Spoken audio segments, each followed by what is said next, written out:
Hello, everybody. Welcome back for another video. Hope you're all doing well and that you're all having a fantastic day. And without any further ado, let us jump right into it. I'll be lightly nice here. This is going to be categorized as a flip-flop news, and also just is the bull run in the room with us kind of thing.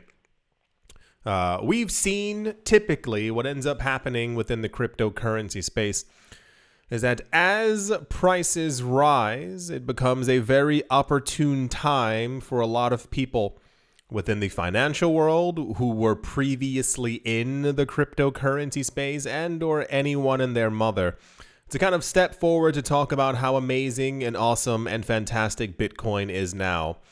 And also in many other cases as well, when they refused or did not do so in the past. That's always been something that got me personally, because a lot of times people who have been in the cryptocurrency space have known of the benefits or even the idea of where prices were going to go. But we have seen many times that there's a lot of very wealthy individuals who, for whatever reason, wink, have at some point said something negative about Bitcoin, about the cryptocurrency space, even goes as far as like energy usage. So if you've noticed, I assume you have, we've had a lot of rich people in the news as of late talking about where Bitcoin's going to go, how amazing Bitcoin is, how high the price is going to go, and how everyone else is just a complete idiot for having not bought Bitcoin before, when many of these people were telling everyone not to buy Bitcoin before. A man by the name of Bill Ackman, it's like Bill Backman, but without the last B, so it's Bill Ackman, says that Bitcoin's potential could indeed be limitless in the case of an economic collapse. Once again, gonna try and be nice here. What typically ends up happening is, for those of you who are unaware or simply have not seen the patterns, and a lot of people also don't want to see patterns. I learned that a while ago.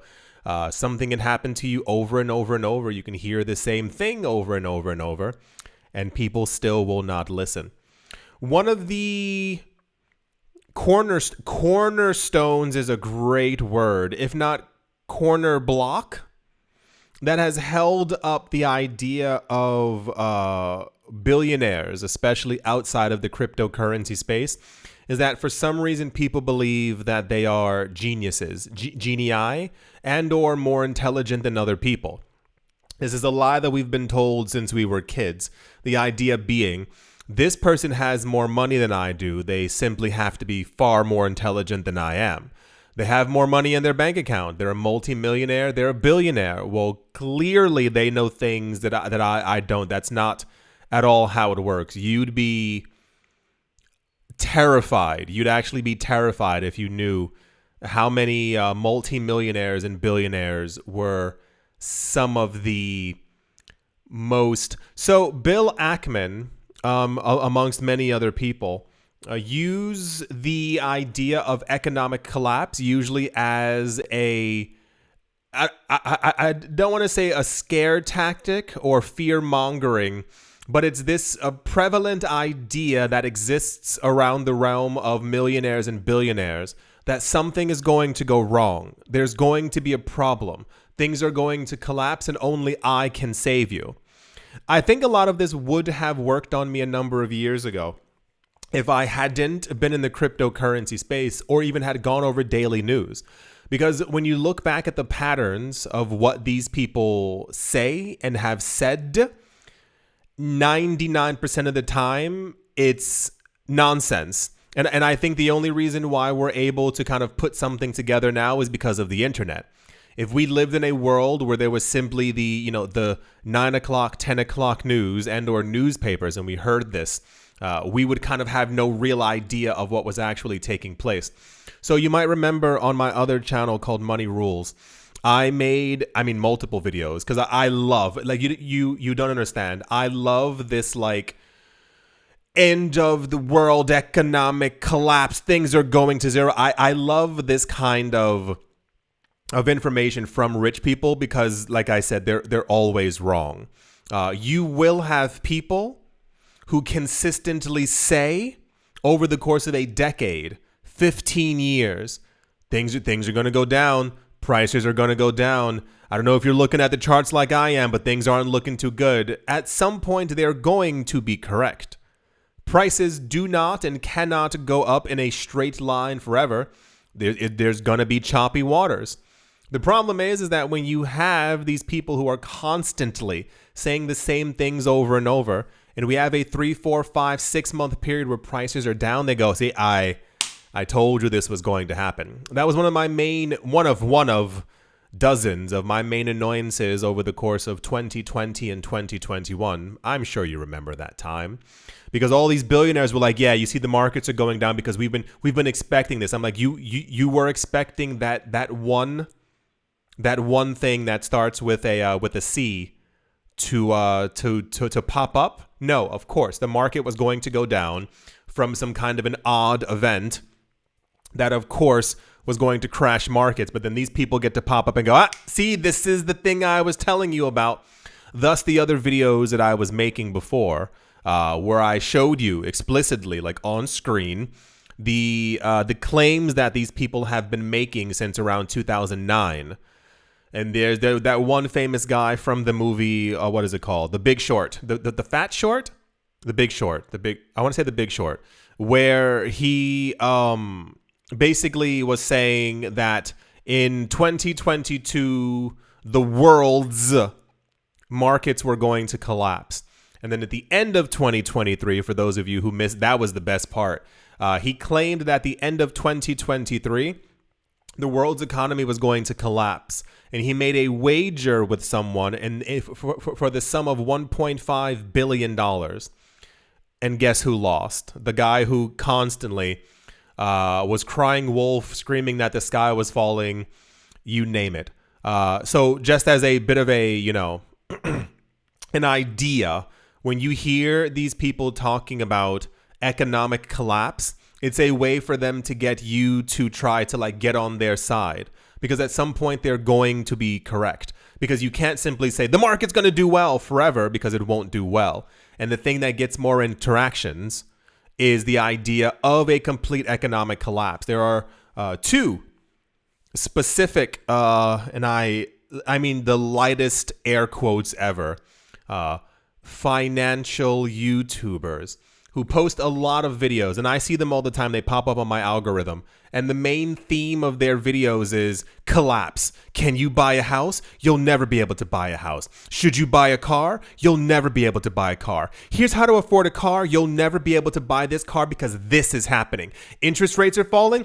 Interest rates are rising. Is this going to happen? You can buy a house now. You can't buy a house now. Why I'm not buying houses now? And I sit there looking at the thumbnails and I'm like, the hell are you people talking about? It's the same loop over and over because it's very easy to terrify people. We gotta lightly, heavily off course, but you understand what I'm talking about. So one of the other ideas from a lot of wealthy people within the cryptocurrency space is this idea that in the event of complete and total economic collapse, people would swing over to Bitcoin. The problem is that we kind of lightly witnessed that in 2020 and 2021, and everyone just panicked and sold all their Bitcoin. This is a very old idea because I've gone through, the history of crypto. I watch old videos, I read a lot of things, I've read books. Back in 2010, 11, 12, 13, and 14, we were just easing our way out of the 2008, 2009 economic crisis.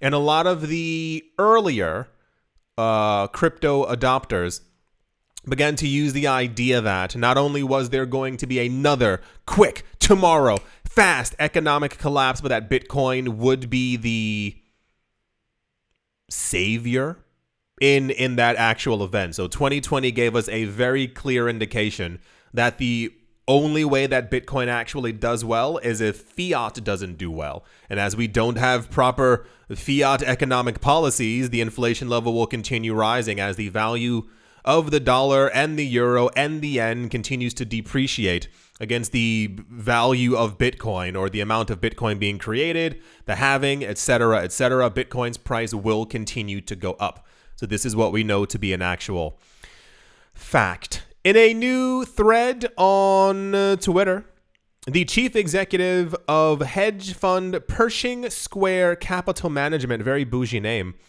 says that the crypto king could create an endless loop that sees its price going up indefinitely. Infinitely? Same exact thing.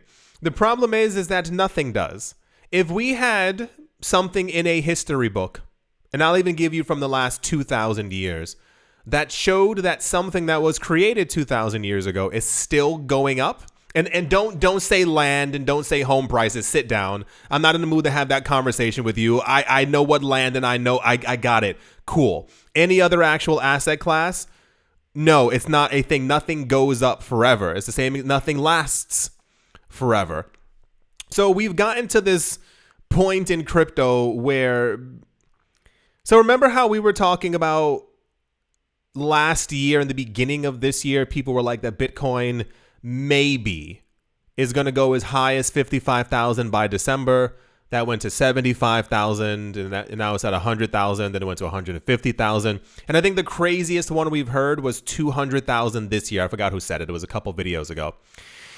And then we had Samson Mao about a week ago who said that he thinks that Bitcoin can go to 1 million. And he lightly, there was a light asterisk where he said maybe this year, but definitely next year. And I think we've just gotten to the edge of the cliff at this point where we're talking about Bitcoin's price going up infinitely. So he said, and I quote, a scenario: Bitcoin price leads to increased mining and greater energy use, driving up the cost of energy, causing inflation to rise and the dollar to decline, driving demand for Bitcoin and increased mining, driving demand for energy, and the cycle continues. Bitcoin goes to infinity. Energy prices skyrocket and the economy collapses. Maybe I should buy some Bitcoin, end quote. I'm trying to be nice here. We've actually seen energy prices in many different situations actually falling, not just because of Bitcoin, which is something that a lot of people tend to say, but because of technology. We've actually learned a number of ways to actually have less expensive energy.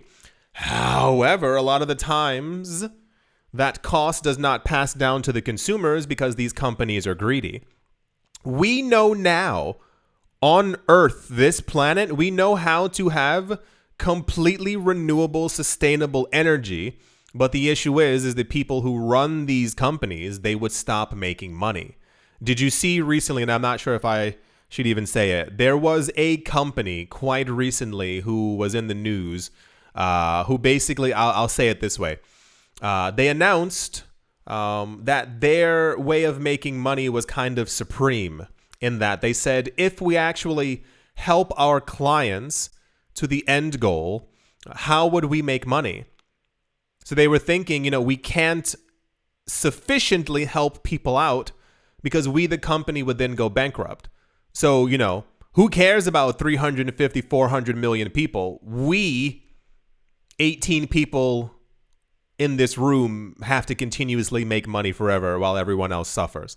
So we know mathematically how to make completely renewable energy. So a lot of times you will hear on the news, it's the same exact thing when these rich people scream out no new taxes. They mean no new taxes for them. They don't care about what new taxes are levied onto you, because if you get more taxes, the everyday person, the rich people stay rich. I mean, also no one needs $200 billion, but that's an entirely different discussion. We know right now how to make completely renewable energy. And even more so, if the world had to, imagine a scenario right now. And I want to hear somebody say no to this. Imagine a situation right now where your taxes, same as the billionaires, everyone's taxes go up by 15% for the next 2 years. I can already hear someone shaking their head and going, no, I would never.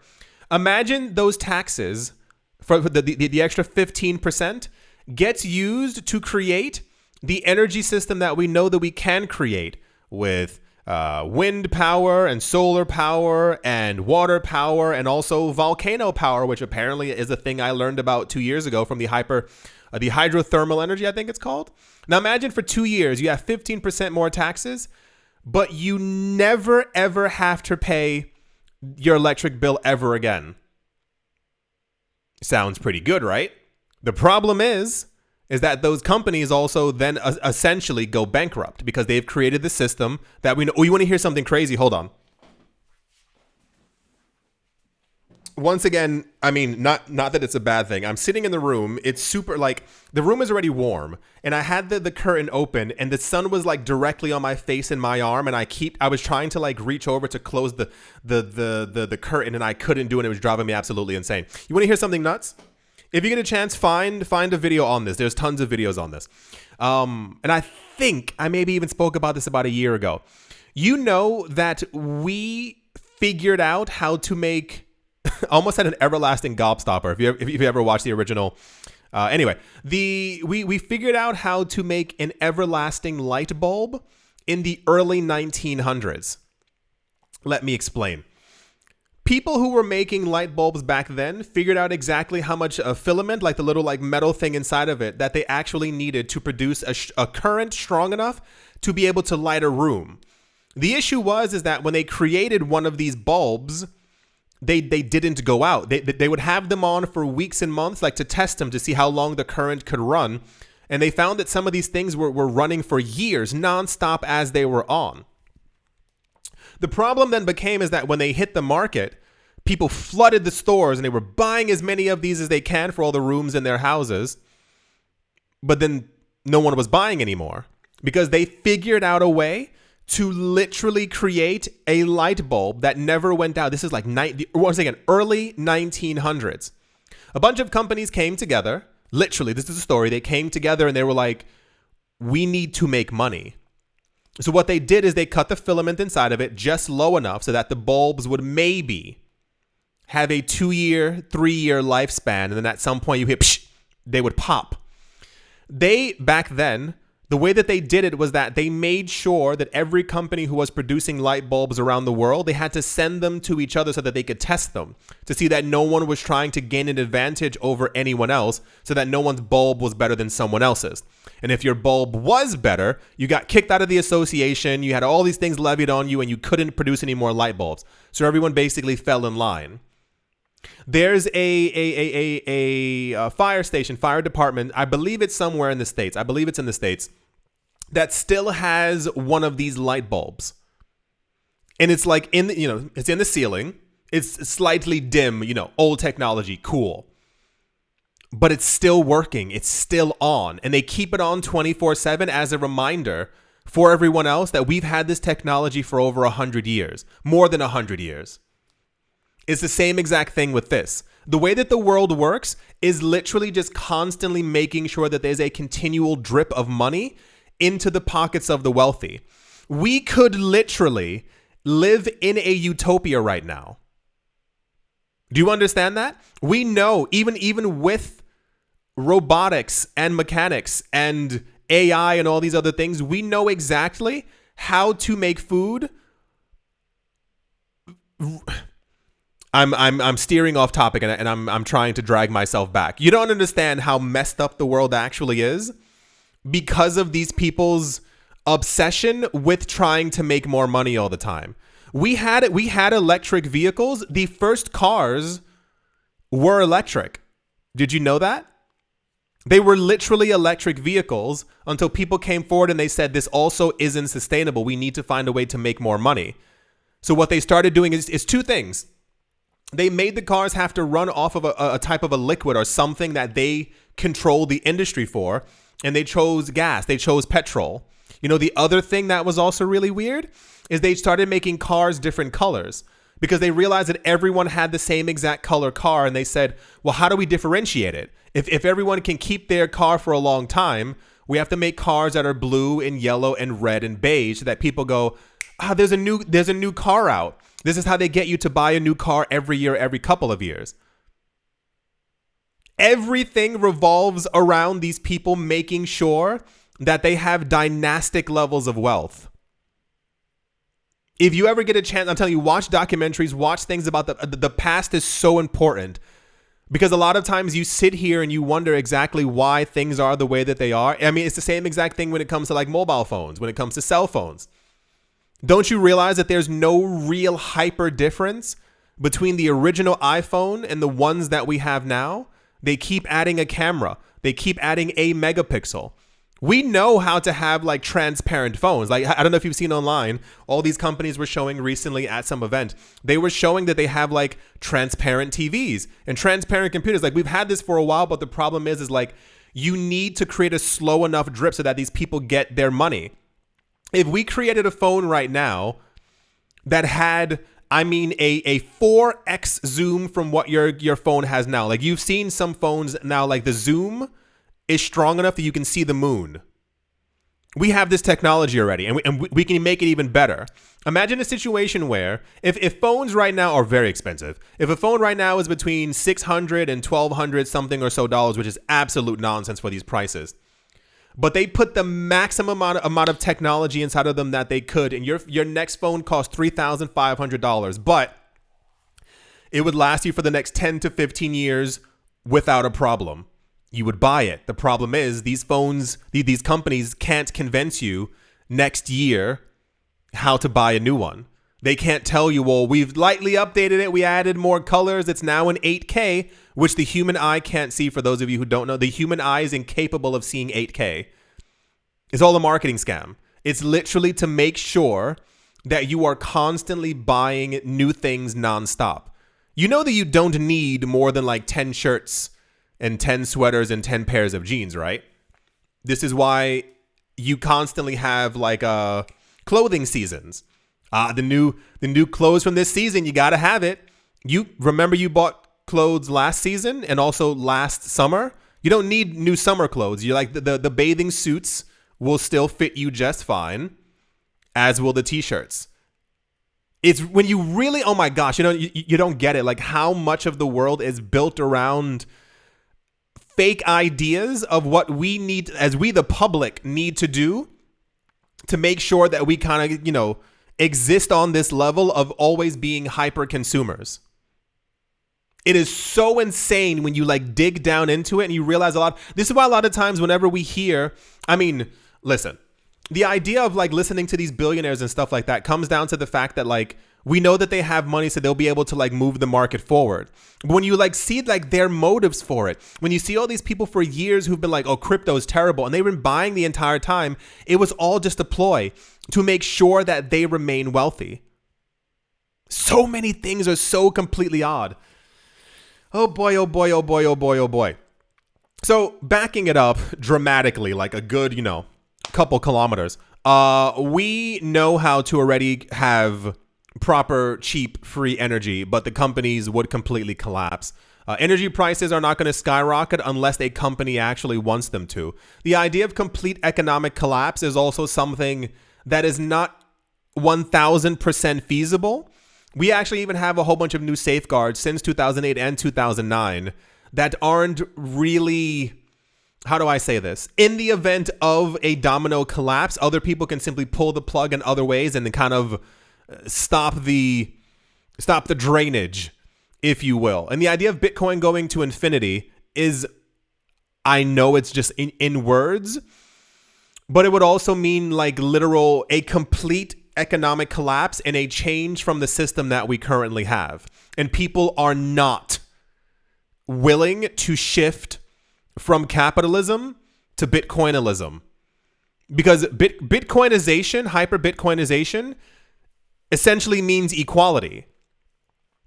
And that's something that the rich people wouldn't actually be able to handle. Because if Bitcoin, so the idea of deflation, for those of you who don't understand, typically is touted as something that's negative. I can hear someone grumbling right now. I'm going to explain.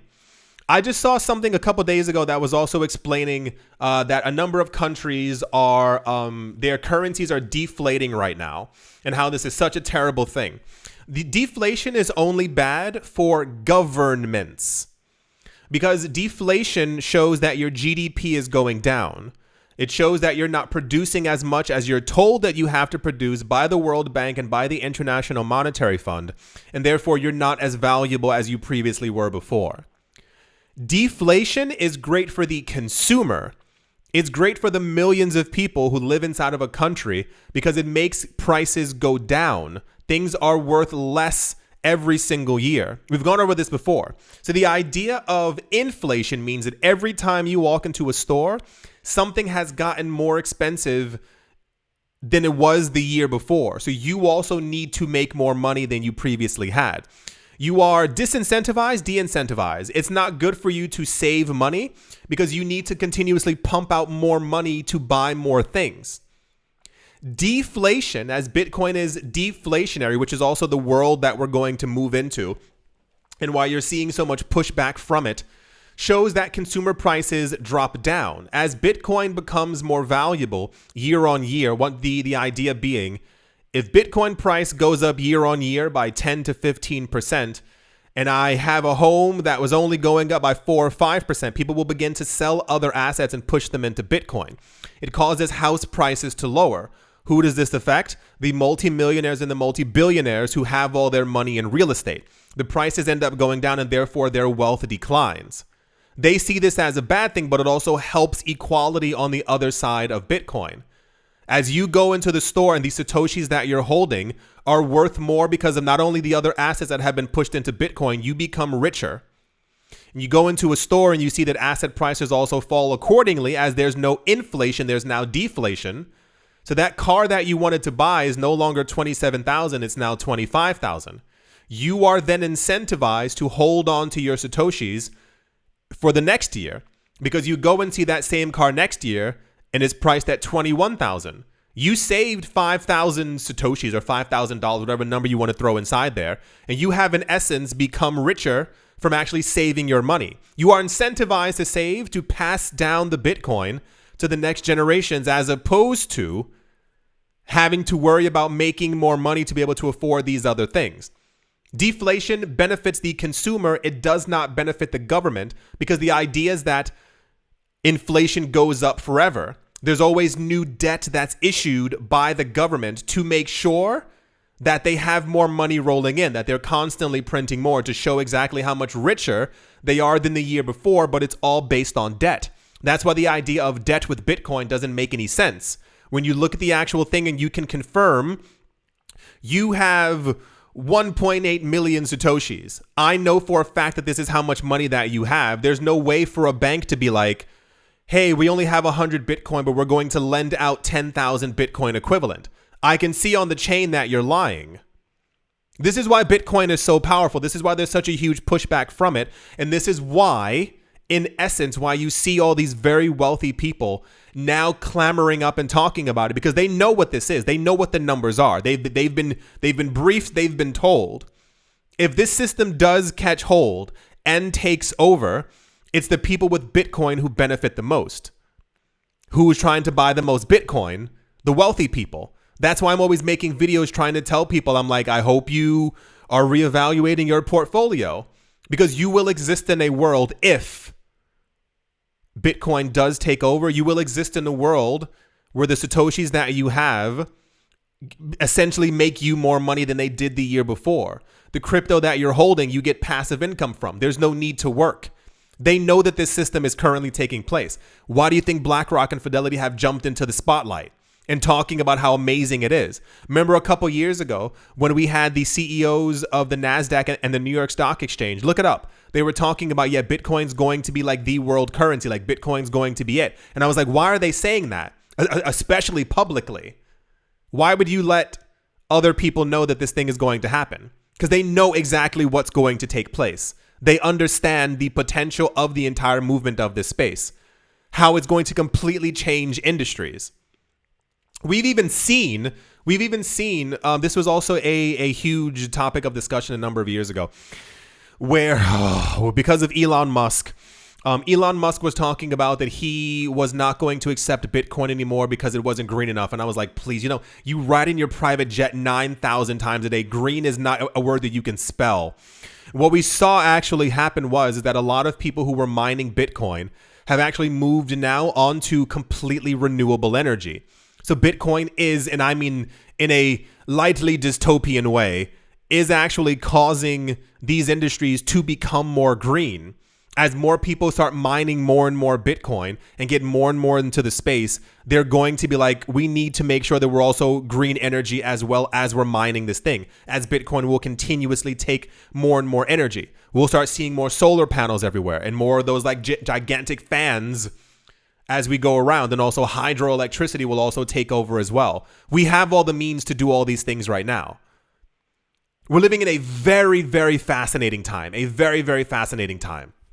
The dollar is declining, the euro is falling, and I mean even just comparatively, like just mathematically, this isn't like a, oh no, woe is us kind of thing. No, just like we know, as you create more and you print more, you are destroying the actual fiat currency and you're destroying its value. You need more and more every single year. You have to work harder to make more. You have to go into that awkward situation where you're talking to your boss and being like, I need a raise because inflation on TV says 4%, but my rent has doubled. It's now 50% more to buy stuff inside of the supermarket. What mitigates that is a deflationary currency. Who does it hurt? The richest people on the planet. This is why you see this like swap of wealth moving into Bitcoin from these people because they know exactly what's going to happen. They see it right before their eyes. They see that their stocks aren't performing as well as Bitcoin. The homes that they own aren't performing as well as Bitcoin. It's just going to be like the late stragglers, the people who like are so adamant who are going to get in last. There was an article from a couple days ago. It said something along the lines of they interviewed a bunch of people who were like gold investors. And these people were like, no, we're not leaving our gold. And I'm like, do whatever you want. That's partially what freedom is about. Like you are free to make the wrong decisions, especially when it comes to making money.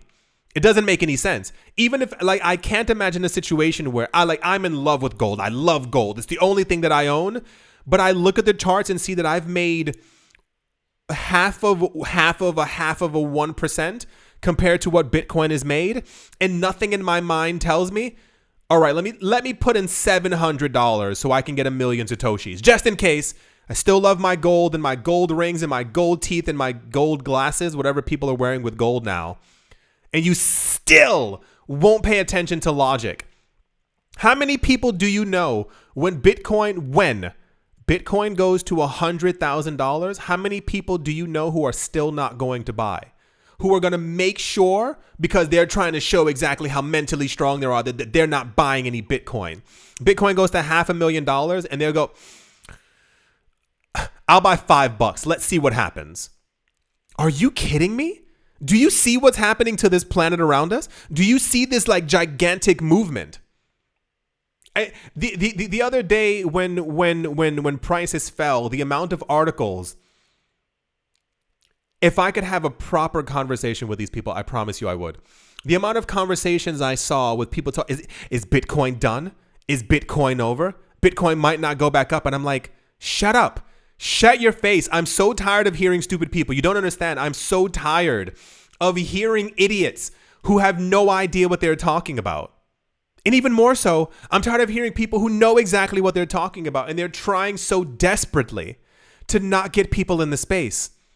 The gold guy, so adamant. Why? What are you fighting against? You wasted 15 years of your life not buying any Bitcoin. You have not made any significant amount of money by holding on to this piece of metal. What are you fighting for? Why are you so against us? What are you trying to prove? You look stupid. You look absolutely insane. Can you imagine the last 15 years someone told you to get into crypto? You've made maybe $200 per ounce of gold, whatever. Cumulatively, because you own so much gold, you've made $1.4 million when you could be worth $180 billion right now. Who are you trying to impress? Am I supposed to sit there and be like, "Oh my gosh, guys, he's really smart. He's sticking to it. Oh gosh, I hope he wins."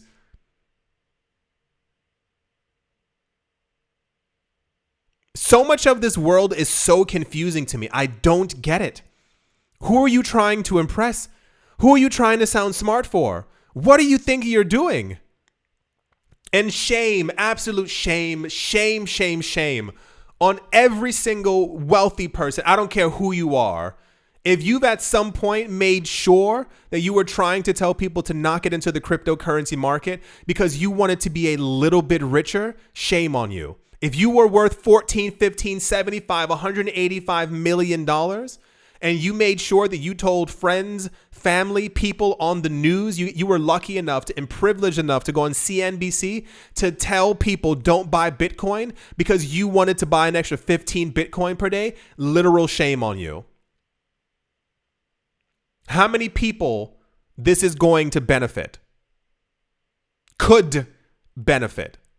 And I mean, I lightly have extra respect. I watched something recently with Michael Saylor. I watched something with him. I don't care for how much Bitcoin that they're accumulating. I think it's actually gross how much they're buying up that could be accumulated by everyday normal people. But one of his mantras is telling everyone to buy more Bitcoin, to accumulate more, and to not sell it because the rich people are trying to buy it.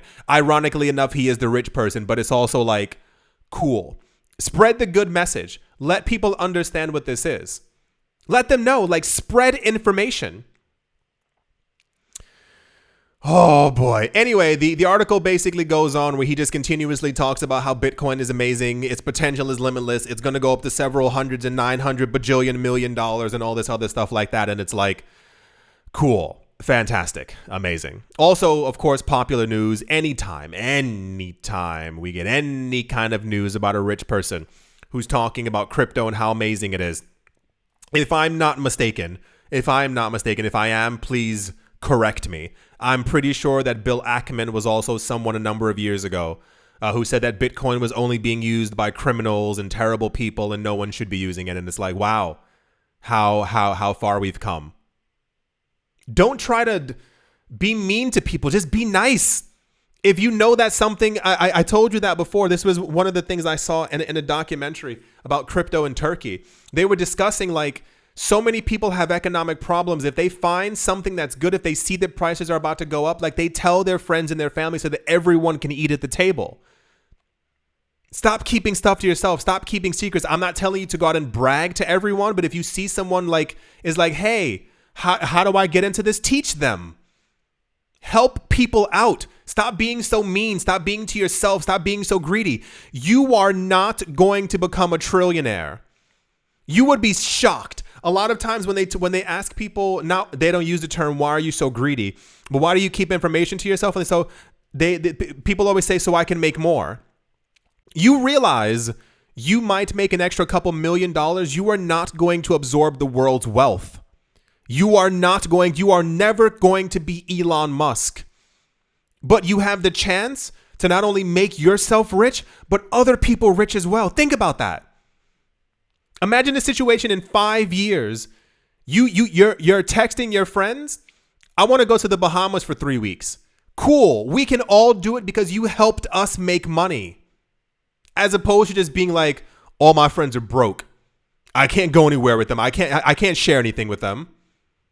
That's why I told you all before. I've been trying for years. To get my friends into crypto, to get them into a market, to get them into investing in some sort of way. Because a lot of times this isn't bragging. A lot of times I like to travel. I travel a lot.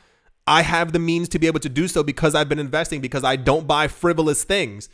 And I see sometimes when I tell people where I've been or where I'm going, they go, oh, cool, you're traveling again. And it's like, you could be doing the exact same thing. Why didn't you listen to me? You didn't listen to a damn word I said because you were so adamant on trying to... the world, man. The world. Help people. Even if you're just holding the door open for someone. I walked into a building the other day.